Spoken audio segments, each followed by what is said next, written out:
Hi friend, আশা করি তোমরা সবাই খুব ভালো আছো। অন্যান্য দিনের মতো আবারও একটা রেসিপি নিয়ে চলে এসেছি। আজ আমি তোমাদের দেখাবো বাড়িতেই কিভাবে একেবারে রেস্টুরেন্টের স্টাইলে চিকেন কারি রান্না করবে। আমি সেই রেসিপিটাই নিয়ে চলে এসেছি। চলো তাহলে শুরু করা যাক। দেখো, আমি আগের থেকেই আমি নুন হলুদ মাখিয়ে ভালোভাবে আমি ধুয়ে রেখেছি। এবার একটা বাটির মধ্যে কিছু মশলা একসাথে মিশিয়ে ওটা চিকেনের সাথে মিশিয়ে 1 ঘন্টা মতো মেরিনেট করে রেখে দেব। দেখো, তার জন্য আমি প্রায় 1.5 চামচ মতো লবণ নিয়েছি ও 3 চামচ মতো লঙ্কা গুঁড়ো ও 2 চামচ হলুদ গুঁড়ো দিয়ে ওর মধ্যে কিছুটা পরিমাণ জল দিয়ে আমি প্রায় 5 থেকে 7 মিনিট মতো ভিজিয়ে রেখেছিলাম মশলাটা। এবার ওটা চিকেনের ওপর দিয়ে দিলাম। এদিকে আমি বেশ কিছুটা পরিমাণ আদা ও রসুন আগের থেকে পেস্ট বানিয়ে রেখেছিলাম। ওর থেকে আমি হাফ আদা ও রসুনের পেস্ট মাংসের সাথে দিয়ে দিলাম ও বেশ খানিকটা দই, প্রায় 3 চামচ মতো দই ওই চিকেনের সাথে একসাথে মশলা ও দই আদা রসুনের পেস্ট একসাথে মিশিয়ে প্রায় 1 ঘন্টা মতো আমি ম্যারিনেট করে রেখে দিয়েছিলাম। এবার একটা কড়াইতে আমি কিছুটা পরিমাণ তেল নিয়ে নিয়েছি। আমি প্রায় 100 গ্রাম মতো তেল এখানে ব্যবহার করেছি। এবার তেলটা গরম করে ওর মধ্যে কিছুটা পরিমাণ গোটা গরম মশলা দিয়ে দিলাম। তার মধ্যে কিছুটা এলাচ, দারচিনি, লবঙ্গ ও তেজপাতা দিয়েছি দুটো। এদিকে প্রায় আমি 300 গ্রাম পরিমাণ পেঁয়াজ আগে থেকে কুচিয়ে রেখেছিলাম, ওটা দিয়ে দিলাম। পেঁয়াজটা যাতে নরম হয় তার জন্য অল্প পরিমাণ আমি লবণ দিলাম। এবার আগের থেকে যে আমি আদা রসুনের পেস্টটা তুলে রেখেছিলাম ওটাও দিয়ে দিলাম।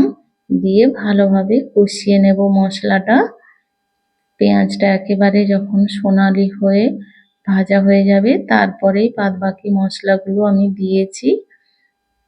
এবার অল্প পরিমাণ লঙ্কার গুঁড়ো, হলুদ গুঁড়ো ও জিরে ধনের গুঁড়ো আমি দিয়ে দিচ্ছি। বাড়িতে কেউ গেস্ট এলে তোমরা অবশ্যই এভাবে একবার চিকেন বানিয়ে খাওয়াতে পারো। আশা করি তোমাদের খুবই ভালো লাগবে।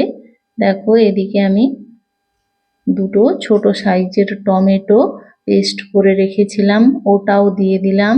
দিয়ে আবারও মশলাটার সাথে মিশিয়ে বেশ কিছুক্ষণ কষিয়ে নেব। এবার মশলাটা থেকে তেল ছেড়ে আসলেই আমরা যে চিকেনটাকে ম্যারিনেট করে রেখেছিলাম ওই ম্যারিনেট করা চিকেনটা মশলার ওপর দিয়ে দেব। ভীষণ টেস্টি হয় এই রেসিপিটা। আমার তো খুবই ভালো লেগেছিল।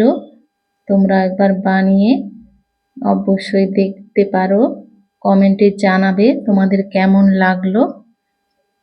দেখো, কষানো মশলাটার সাথে চিকেনটা আমি ভালোভাবে মিশিয়ে আমি ঢাকা দিয়ে নিলাম। এভাবে প্রায় 5 মিনিট ছাড়া ছাড়া আমি ঢাকনাটা খুলে চিকেনটাকে এভাবে নাড়িয়ে আবারও ঢাকা দিয়ে এভাবে রান্না করে নিচ্ছি। চিকেনটা থেকে দেখো অনেকটাই জল ছেড়ে দিয়েছে। আমি এই রান্নাটাতে আর বাইরে থেকে কোনো জল অ্যাড করব না। এই চিকেনের জলটাতেই এই রান্নাটা হয়ে যাবে। অবশ্যই গ্যাসের ফ্লেমটাকে একেবারে লো করে রাখতে হবে, তাহলেই এই রেসিপিটার টেস্টটা আরও ভালো হয়। দেখো, আরও জল ছেড়ে দিয়েছে চিকেনটা থেকে। এভাবেই মাঝে মাঝে খুলে আমি নাড়িয়ে নেব যাতে তলায় না লেগে যায় চিকেনটা। এটা তোমরা রুটি, পরোটা, ভাত সবের সাথেই এটা খেতে পারো, ভীষণ ভালো হয়।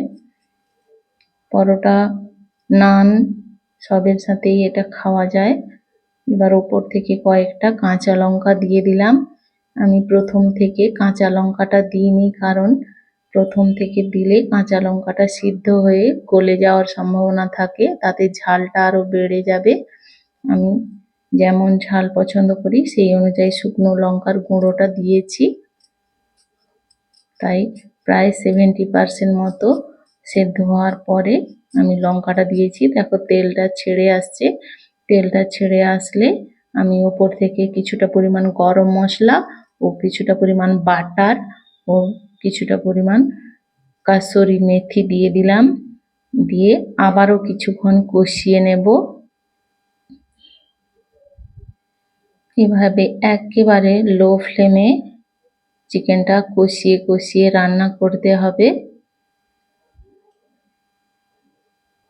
আবারও কিছুক্ষণ কষানো হয়ে গেলে এবারে ওপর থেকে কিছুটা পরিমাণ ধনেপাতার কুচি ছড়িয়ে নিতে হবে। দেখো একেবারে রেডি হয়ে গেছে আমার রান্নাটা। এবার আমি গ্যাসের ফ্লেমটা অফ করে দেব। রান্নাটা ভালো লাগলে লাইক, কমেন্ট ও শেয়ার করবে। অবশ্যই পেজটা ফলো করবে। শেষ পর্যন্ত দেখার জন্য অসংখ্য ধন্যবাদ। সবাই ভালো থাকবেন, সুস্থ থাকবেন। দেখা হচ্ছে পরের ভিডিওতে। বাই।